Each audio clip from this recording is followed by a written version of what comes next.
नमस्कार दोस्तों, आप सभी का स्वागत है आपके अपने YouTube channel ambition nursing classes पे। और आज की जो हमारी वीडियो है वो पार्ट 3 है। नर्वस सिस्टम के जो टॉपिक चल रहा था उसी की सीरीज़ का पार्ट 3 और आखिरी सीरीज़ हो सकती है। ठीक है, तो इस वीडियो को पूरा एंड तक देखिएगा। तो चलिए वीडियो को स्टार्ट करते हैं। तो यहाँ पे है CVA। Okay, that is a stroke और ब्रेन स्ट्रोक। ठीक है, इसको सेरिब्रो वैस्कुलर एक्सीडेंट भी कहते हैं। That is CVA। ठीक है, इन शॉर्ट फॉर्म बताया गया है। आगे चलते हैं और देखते हैं कि इसका जनरल मतलब डिस्क्रिप्शन क्या दिया हुआ है। तो यहाँ पे CVA और stroke is the infarction that is death. ठीक है, of a specific portion of the brain due to insufficient supply of blood longer than the 10 minute. तो क्या होता है कि ब्रेन की डेथ हो जाती है। ठीक है, और उसके किसी स्पेसिफिक पोर्शन का अगर वहाँ पे ब्लड का supply for longer than 10 minute तक नहीं होता है, तो उसके बाद क्या है, it is the third most common cause of the death after MI and cancer. ठीक है, MI और कैंसर के बाद सबसे third most common cause of the death है ये, तो नोट कर लीजिएगा। ठीक है, एंड इसके बाद अगर देखें आगे बढ़े तो transient ischemic attack that is TIA और mini stroke is the warning sign of the upcoming stroke. तो ब्रेन स्ट्रोक जो होता है, ब्रेन स्ट्रोक जो होता है, ब्रेन अटैक या ब्रेन स्ट्रोक जो हो गए, तो ये जब होते हैं तो उसमें पहले एक आपको मिनी, इसको ट्रांजिस्टेंट आइसेमिक अटैक कहते हैं, TIA कहते हैं, चाहे मिनी स्ट्रोक कहते हैं, वो होता है। ठीक है, और a very slow developing multiple small in fact sometime it's called silent stroke. तो ये साइलेंट स्ट्रोक मतलब क्या होता है कि जब धीरे धीरे ये डेवलप होता है तो इसमें जो इसके जो सिम्टम्स होते हैं स्लोली दिखते हैं, तो साइलेंट अटैक्स भी आते हैं। ठीक है, तो साइलेंट स्ट्रोक का नाम दिया गया हुआ। तो स्ट्रोक में भी थर्मोबायोटिक एंड थर्मोबायोटिक होता है, इबोलिक होता है, और हेमो हेमोग्राफिक स्ट्रोक भी होता है। ठीक है, तो ये टाइप्स ऑफ स्ट्रोक है। इटियोलॉजी क्या होता है भाई, इसका इटियोलॉजी है कि पार्शियल और complete obstruction of the major intracranial vessel due to the thrombic and emboli. ठीक है, तो यहाँ पे क्या होता है, पार्शियल और कंप्लीट डिस्ट्रक्शन हो सकता है ऑफ मेजर इंट्राकैर्नियल वेसल का। ठीक है, और इसमें क्या होता है, haemorrhage due to injury, haemorrhage हो जाता है इसमें किस वजह से, due to the injury, hypertension. ठीक है, ज़्यादा एक्सटर्नल फोर्स लगने के बाद cerebral aneurysm that is dilation of a weak cerebral artery. ठीक है, तो ये जो सेलिब्रम एन्यूरिज्म होता है वो डायलेशन हो जाता है किसका, वो आपके सेरिब्रल आर्टरी का। ठीक है, तो risk factor of for the CVA क्या होता है भाई, इसमें अगर आपका कोलेस्ट्रॉल लेवल इंक्रीज हो रहा है तो वो होता है, डायबिटीज़ होती है, स्मोकिंग होता है, हाइपरटेंशन होता है, ओबेसिटी, अगर आपका वजन बढ़ रहा है, आप बहुत एक्सेस में स्मोकिंग कर रहे हैं, हाइपरटेंशन, बहुत ज़्यादा एक्सेसिव वर्कआउट कर रहे हैं, स्ट्रेस ले रहे हैं। ठीक है, ओरल कॉन्ट्रासेप्टिव पिल्स ले रहे हैं आप, तो ये सब आपके रिस्क फैक्टर होते हैं। ठीक है, उसके बाद अगर हम देखें तो इसमें CM क्या होता है, इसका clinical manifestation that depend upon the area of which blood vessel is affected. जिस जिस एरिया में ब्लड वेसल अफेक्ट होगा उस एरिया में आपका जो मैनिफेस्टेशन जो क्लिनिकल मैनिफेस्टेशन होता है वो किया जाता है। Stroke impact scale is use to measure the effect of the stroke on a person mobility.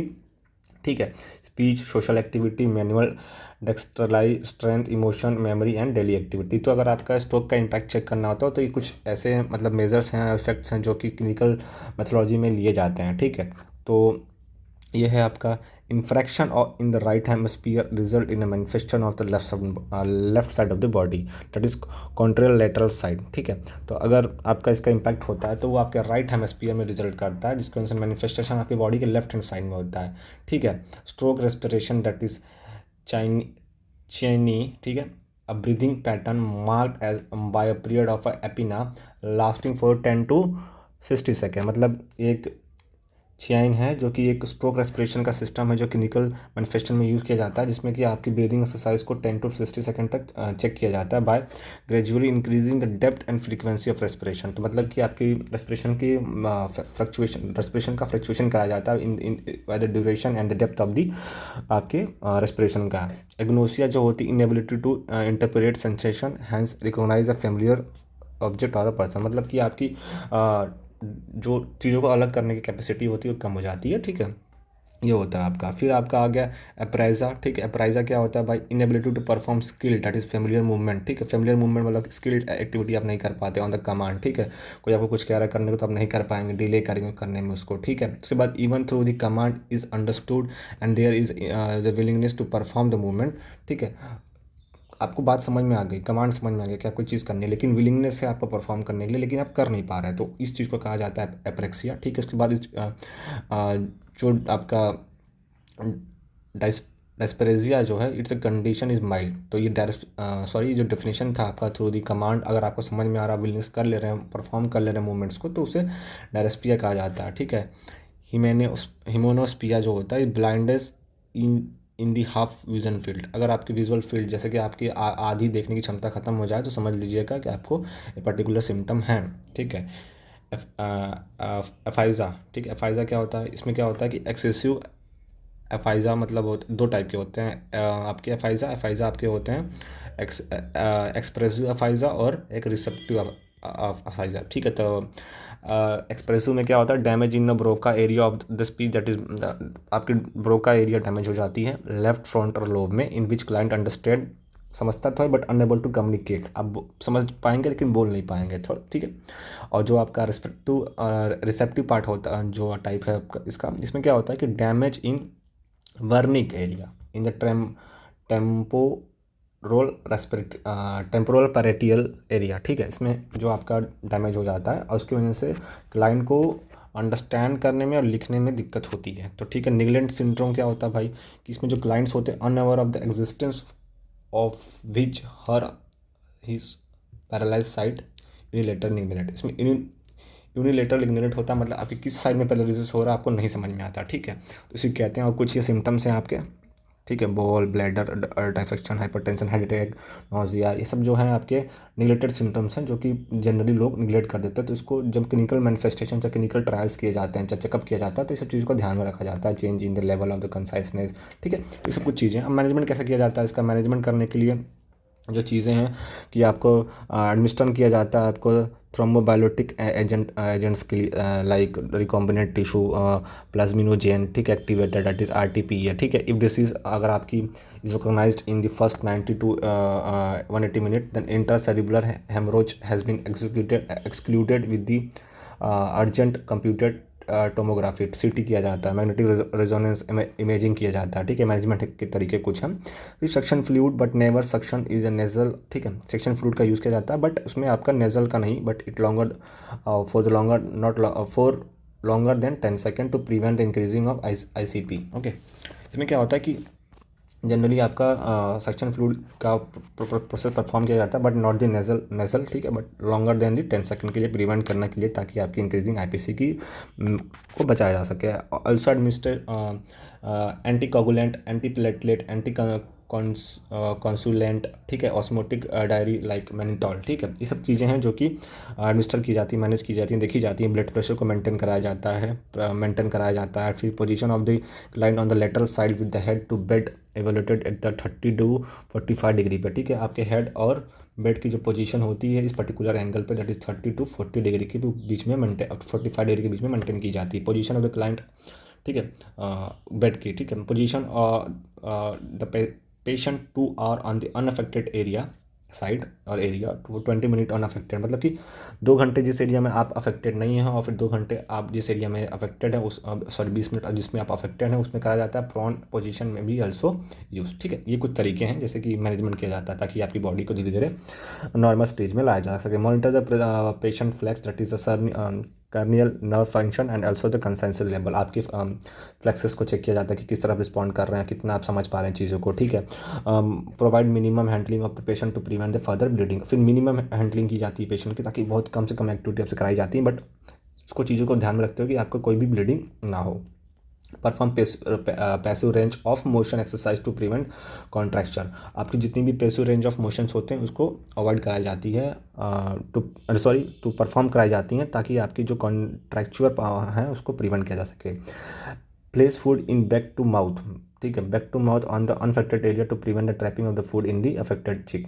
अगर मान लीजिए आपके लेफ्ट में अगर आपके हो रहा है तो राइट में फूड दिया जाता है ताकि आपकी जो प्रोसेस है उसको मतलब बॉडी स्ट्रक्चर मेंटेन किया जा सके। Monitor to increase of ICP because client is most risk during the first 72 hours of the CVS। जो अगर आपकी 72 आवर्स के बीच में आप बहुत ज़्यादा इफेक्टेड रहते हैं। फिर उसके बाद बेली पैलिसिस और फेशियल पैलिसिस। अब इसमें क्या होता है कि इसमें one side paralysis of muscle of a facial expression due to the lower motor neural lesion. ठीक है। इसमें आपके one side of the facial side में हो जाता है। ठीक है। That is a facial nerve 7th cranial nerve की वजह से हो जाता है। इसमें वन साइड पैरालिसिस होती है ऑफ मसल्स की, जिसकी वजह से आपके एक साइड में पैरालिसिस हो जाएगा। 80% recovery occur in few weeks. 80% recovery जो होती है वो ऑकर हो सकती है, but it may be due to infection. ठीक है, इन्फेक्शन की वजह से होती है, जो इन्फेक्शन के कुछ कारण है ये यहाँ मैंशनड है। ठीक है, उसमें सिम्पलेक्स वायरस है, ट्यूमर एंड ऑल। ठीक है, तो क्लिनिकल मैनिफेस्टेशन क्या होता है इसमें? जो क्लिनिकल मैनिफेस्टेशन होता है इसमें होता है फैलिसिड फेशियल मसल्स होती है due to paralysis of a motor branch of the facial nerve. इसमें क्या होता है कि आपके जनरली मैंने ऊपर बताया था कि फेशियल नर्व की जो मोटर ब्रांच होती है उसमें पैरालिसिस होती है, जिसकी वजह से आपको ये बैली पैरालिसिस होती है। ठीक है, उसके बाद यहाँ पे आपकी इनएबिलिटी हो जाएगी क्या मूव करने के लिए, आईब्रो मूव करने के लिए, स्माइल करने के लिए। ठीक है, आप क्लोज आई बॉल और पुट ऑफ चिक नहीं कर पाएंगे। ठीक है, यूनिलेटरल लॉस हो जाएगा of the taste, dropping of the mouth with the drooling आपकी। ठीक है, कुछ सिम्टम्स होते हैं जो आपको दिखते हैं। ठीक है, उसके बाद डिफिकल्टी इन स्वेलिंग हो गई, इन पार्चमेंट ऑफ स्पीच हो जाएगा। तो और ये जो टर्म्स हैं उसके लिए मैंशनड है। ओके, मैनेजमेंट कैसे कराया जाता है इसका?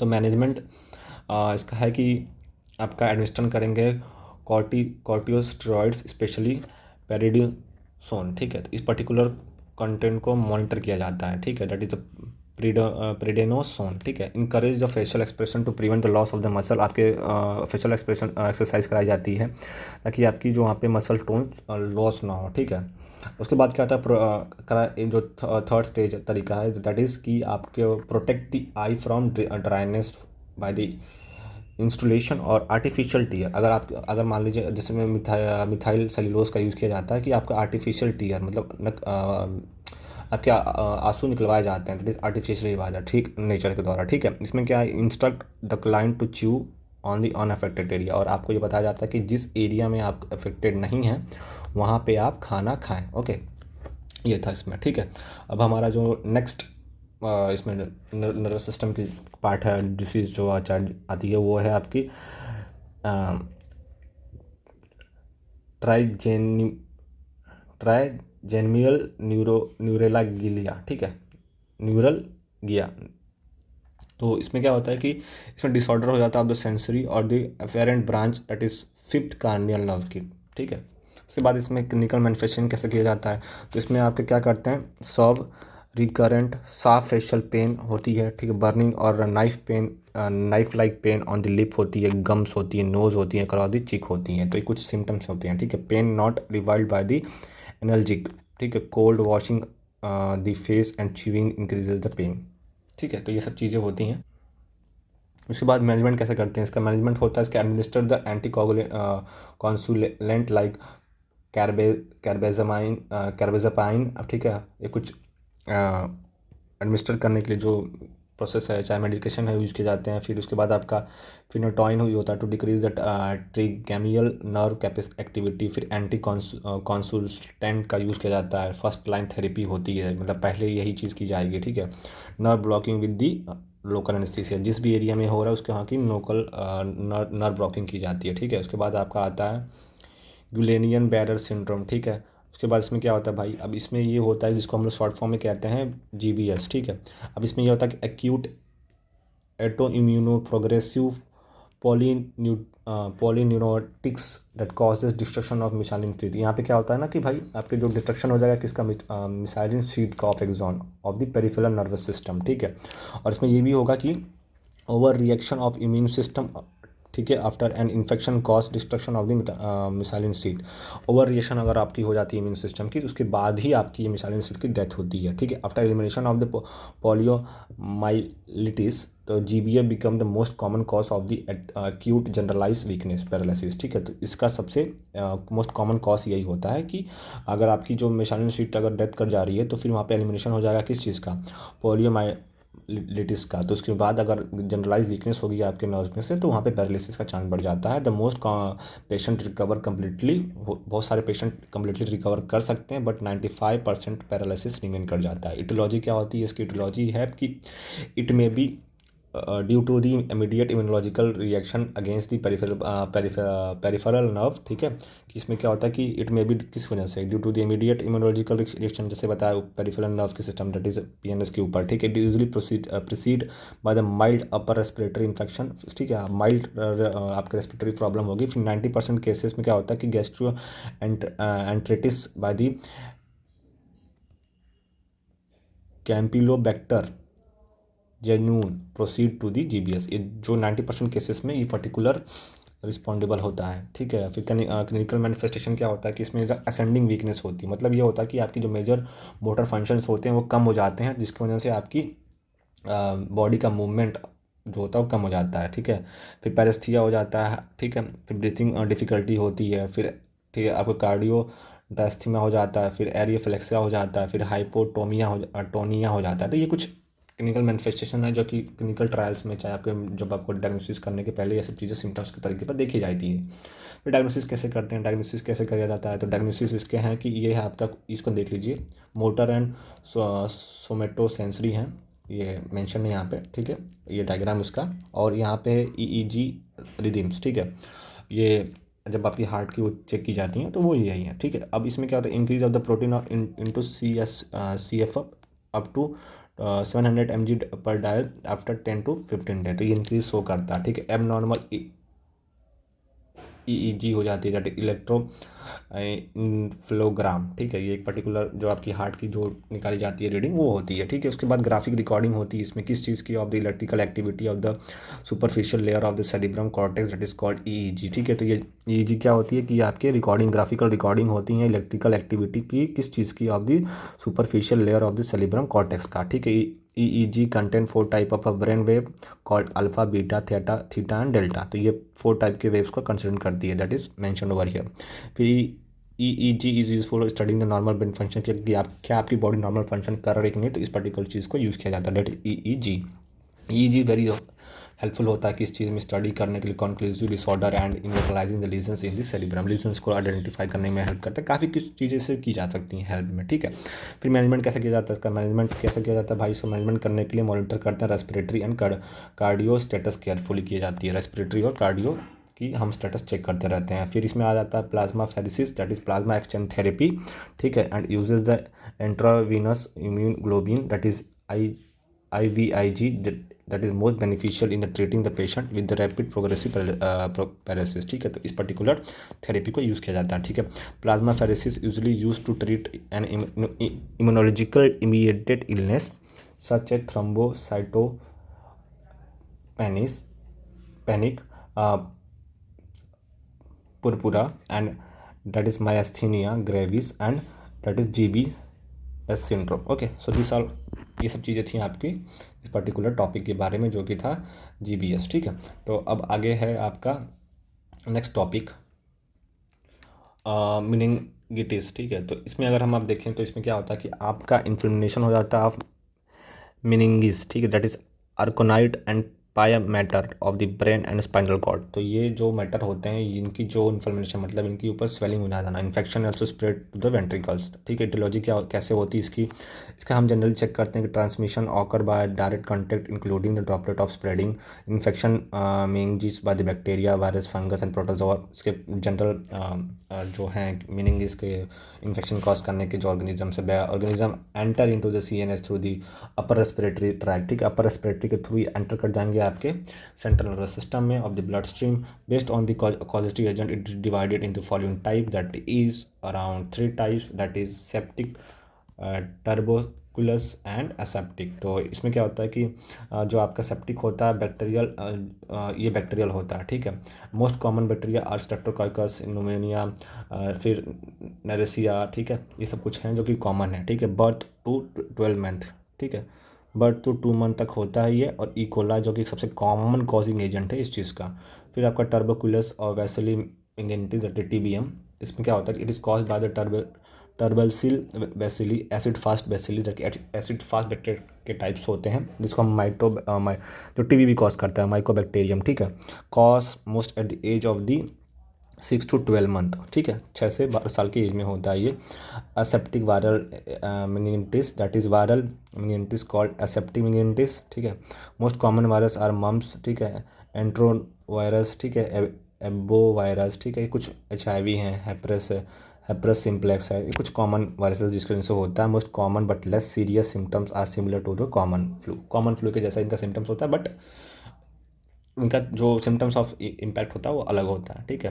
क्लिनिकल मैनिफेस्टेशन क्या होता है, यंग चिल्ड्रन एंड एडल्ट्स में अलग अलग साइंस होते हैं। इनिशियल साइंस एंड सिम्टम्स, जैसे कि आपको बहुत ज़्यादा सर दर्द होगा, बहुत तेज़ बुखार आएगा, नौज़ा हो जाएगा, वॉमिटिंग होगी, ठीक है, तो कुछ ये हैं। फिर आपको फोटोफोबिया हो जाएगा, ठीक है। फोटोफोबिया मतलब पिक्चर के देख के डरना। Okay, the sign of the meaningless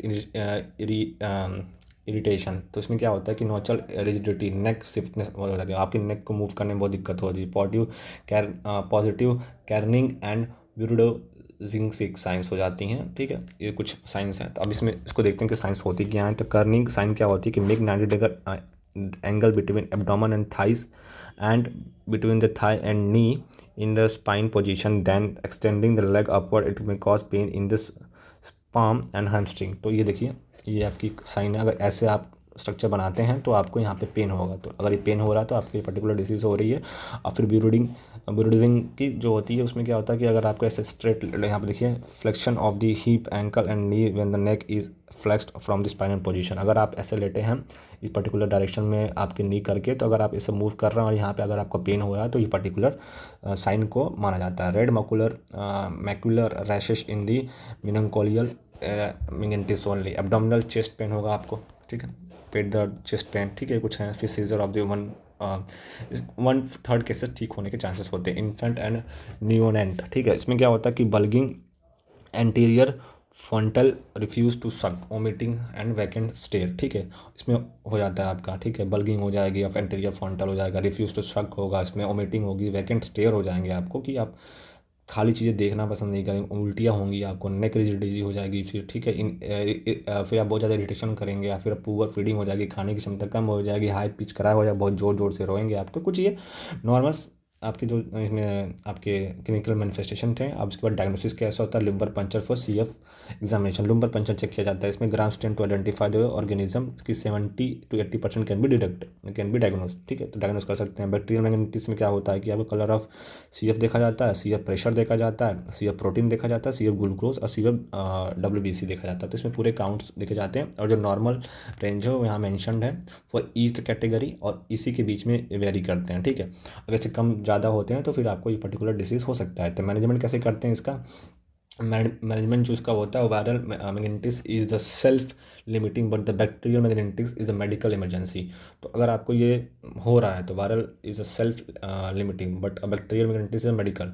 viral वाला तो नॉर्मल है, लेकिन अगर बैक्टीरियल हो रहा था ये मेडिकल इमरजेंसी के केस में आ जाता है। इसका मैनेजमेंट करना, इसके डिसीज़ को मतलब मैनेज करना बहुत ही दिक्कत होती है। मोटिलिटी ऑफ बैक्टीरियल वाले जो मैग्नेटिस होते हैं वो 100% इफ़ नॉट ट्रीटेड, अगर आप नहीं कर रहे हैं बैक्टीरियल इन्फेक्शन को तो वो मरने के चांसेस बढ़ जाती हैं। और पेनिसिलियम, फिर कुछ ऐसे प्रकार की दवाइयाँ जो हैं कि मेडिकल एक्सपर्ट आपको देते हैं for this age and depending upon the symptom of the client. Okay, administer the dexamethasone, ठीक है, 4 mg TDS to decrease the inflammation of the meninges. अगर ये पर्टिकुलर ड्रग दिया जाता है ताकि आपकी जो इन्फ्लेशन है उसको कम किया जा सके। Assess the neurological status of the frequently to detect the early sign of the increase ICP and seizure. तो आपकी न्यूरोलॉजिकल स्टेटस को कंटिन्यूसली चेक किया जाता है कि क्या ही कम है, ज़्यादा एंड नॉर्मल रेंज में, तो ये सब चीज़ें होती हैं चेक। ठीक है, उसके बाद आता है elevate the head of the bed to 90% and avoid the flexion of the neck and hip. ये जो पर्टिकुलर एक्सरसाइज बताई थी वो पर्टिकुलर चेक करते हैं आपको। फिर मेंटेन द आइसोलेशन, आपकी पर्टिकुलर एक्सरसाइज को head of the bed 90 degree रखा जाता है। Avoid the flexion of the neck and hip, आपको नेक एंड हिप को बहुत ही नॉर्मली रखना होता है। फिर maintain isolation as a necessary priority आपको, ठीक है, respiratory and isolation for the bacterial, ठीक है, meningitis and maintain stool and urine for the viral meningitis. तो ये पर्टिकुलर चीज़ों का ध्यान में रखना जरूरी होता है कि आप इस डिसीज़ का मैनेजमेंट कर रहे हैं। ठीक है, कि आप स्टूल और यूरिन को मेंटेन कर रहे हैं, मतलब प्रॉपरली डिस्पोज और एंड ऑल। ठीक है, और फिर रेस्पिरेशन प्रॉपर हो रहा है कि नहीं। Maintain the isolation for 24 after the antibiotic are initiated. Maintain isolation करना होता है कि जब से आपकी after the 24 hour of the medication. If treated properly mortality is less than 5% तक मोर्टेलिटी होती है। सोमैटिक थेरेपी को दी जाती है। ठीक है, प्रोवाइड काम एंड क्वाइट इन्वायरमेंट देना होता है इनको। Avoid bright light because patient has photophobia, light के डर से जो दिक्कत होती है, जैसे मैंने बताया था कि पिक्चर हो गया जो कि large amount of light emit कर रहे हैं, फिर फोटो डेट मीन्स लाइट। ठीक है, सॉरी मैंने ऊपर गलत बताया था, लेकिन जो कि फोटोफोबिया होता है वो लाइट की वजह से होता है, और एक source of that is source of light. Okay, जहाँ से बहुत large amount of ray bulb sunlight and all. To maintain the record of the head circumference of the infant. बच्चों के केस में आपके सर के भी वो देखे जाते हैं कि स्ट्रक्चर और उनके सर्कमफ्रेंस देखा जाता है। जो हेड इंजरी है इसका वीडियो ऑलरेडी बना हुआ है और चैनल पे मेंशन है, तो आप जाके चेक कर सकते हैं। और अगर आपको इसके नोट्स चाहिए तो यहाँ से आप ले सकते हैं for the time. Okay, screenshot ले लीजिएगा। ठीक है, और इसके बाकी जो वीडियो है ऑलरेडी अपलोडेड है, तो इसका आप स्क्रीनशॉट ले लीजिएगा। ओके। हेड इंजरी क्या होती है? जब आपको सर पे चोट लग जाता है तो उसके जो इम्पैक्ट होते हैं वो कैसे मैनेज किए जाते हैं, कैसे क्या इम्पैक्ट होता है, सो वहाँ मैंशन है, तो आप इसका वो ले लीजिएगा स्क्रीनशॉट। ठीक है, मैं स्लोली इसको इंक्रीज़ कर रहा हूँ। ठीक है, तो ये रहा। उसके बाद आप आते हैं एप्लीजी पे। ठीक है, एप्लीजी पे, एप्लाइजी पे। ठीक है, seize an abnormal sudden excessive discharge of the electrical activity within the neuron. अचानक से अगर आपकी इलेक्ट्रिकल एक्टिविटी बढ़ जाती है न्यूरॉन में, तो उसको कहा जाता है एपिलेप्सी सॉरी। ठीक है, एपिलेप्सी कहा जाता है। इसमें इटियोलॉजी क्या होती है? पर उससे क्रॉनिक होती है। ठीक है, क्रॉनिक होती है, लॉन्ग टाइम तक चलेगी, एक्यूट तो है नहीं। इटियोलॉजी में क्या होता है? ब्रेन ट्यूमर का सेंस होगा, कॉमन कॉज होगा उसमें। ब्रेन ट्यूमर हो रहा है आपको, बर्थ इंजरी से होती है, फिर कॉन्ग्लिटल डिफेक्ट ऑफ सीएनएस हो जाएगा, फिर टॉक्सिन होगा, हाइपर पैरेक्सीमा होगा, सर्बल हाइपोक्सिया हो जाएगा, हेड ट्रॉमा होता है, इन्फेक्शन होते हैं, inborn error of the metabolism. बहुत सारे रीजंस इसके, तो कुछ मेंशन है। दो टाइप की इपिलेप्सी होती हैं, टू मेजर होती हैं। जनरलाइज सीजर्स, ठीक है, जिसमें कि आपका टॉनिक क्लॉनिक सीजर्स आते हैं, जिसमें ग्रैंड मैमल होती हैं, तो ये कुछ हैं। फिर पेप्टिड मैल होती हैं, फिर माइकोलोनिक और माइनर मोटर सीजर होती हैं, फिर नॉटिक और एनाटिक ड्रॉप्ड अटैक सीजर्स होती हैं। ठीक है, और उसके ये कुछ हैं। पहले इसको जनरल वाले को डिस्कस कर लेते हैं, फिर आगे बढ़ेंगे। तो इसमें क्या होता है जनरलाइज वाले में कि result from the excessive electrical discharge from the both hemisphere of the brain हो जाता है। ठीक है, most common type of generalized हैं ये पर्टिकुलर तीन टाइप के हैं। ठीक है, ये हैं। ओके, पर्टिकुलर तीन टाइप के, लेकिन चौथा भी इसमें जोड़ा गया है, जैसे एटॉनिक और आपका ये सब कैटेगरी हैं जनरलाइज्ड के। ठीक है, 1 2 और 3 4। ठीक है, और उसके बाद पार्शियल सीजर होता है, जिसमें फोकल एपिलेप्सी होती है। ठीक है, जिसमें क्या होता है कि फोकल और local discharge of one part of the brain हो जाता है। Most common type of partial seizure हो जाते हैं इसमें। ठीक है, तो इसका फर्दर क्लासिफिकेशन नीचे है, उसको डिस्कस करेंगे, पर पहले इसको देख लेते हैं कि इसमें क्या होता है। टॉनिक वाले में ऑरा टॉनिक क्लॉनिक होता है, जिसमें ऑरा में होता है signal of an approaching seizure. Seizure like unreliability, restless हो जाता है, हेलिक्वेशन कहूँगा, एसोनोमिया हो जाएगा। ठीक है, फिर इसमें क्या हो जाएगा? Stiffening of muscle of the arm and leg about 10 to 20 second and loss of the consciousness. इसमें क्या होगा टॉनिक वाले कैटेगरी में कि आपकी स्टिफनेस हो जाएगी, मसल्स की बहुत हार्ड हो जाएंगी, आर्म भी बहुत ज़्यादा स्टिफ हो जाएंगी। ठीक, लेग में 10 to 20 सेकेंड तक लॉस ऑफ कंसाइजेंस हो जाएंगी। ठीक है, जर्क। और क्लोनिक में होता है jerking of extreme might last 10 to 30 to 40 second. ठीक है, फिर पेपिड मैमल जो होता है एब्सेंस हो जाता है किसी का ब्रीफ पीरियड में। इसमें क्या होता है कि brief period of alter consciousness lasting for 10 to 5 second, जो कि कंसनेस होता है वो आपका लॉस हो जाता है, यूजुअली चाइल्डहुड में होता है। इसमें पेशेंट होता है टिपिकली चाइल्ड होते हैं। ठीक है, सो सब ब्लैंक फेशियल एक्सप्रेशन, जहाँ पे उसको कुछ मतलब आपका चेहरा एकदम ब्लर हो जाएगा, ब्लैक हो जाएगा, मतलब कुछ ब्लैंक फेशियल एक्सप्रेशन जो होता है वो हो जाएगा। ठीक है, may be followed by the movement such as repeated eye blinking और रोलिंग एंड लिप। ठीक है, ये जो सिम्टम्स हैं ये दिखते हैं आपको। लिप सैकिंग हो जाएगा, फिर आई ब्लिंकिंग लगातार करेगा वो। ठीक है, माइक्लोनिक और माइनर मोटर सीजर्स में क्या होता है कि ब्रीफ जनरलाइज जर्किंग हो जाती है, stiffening of the extremity lights हो जाती हैं।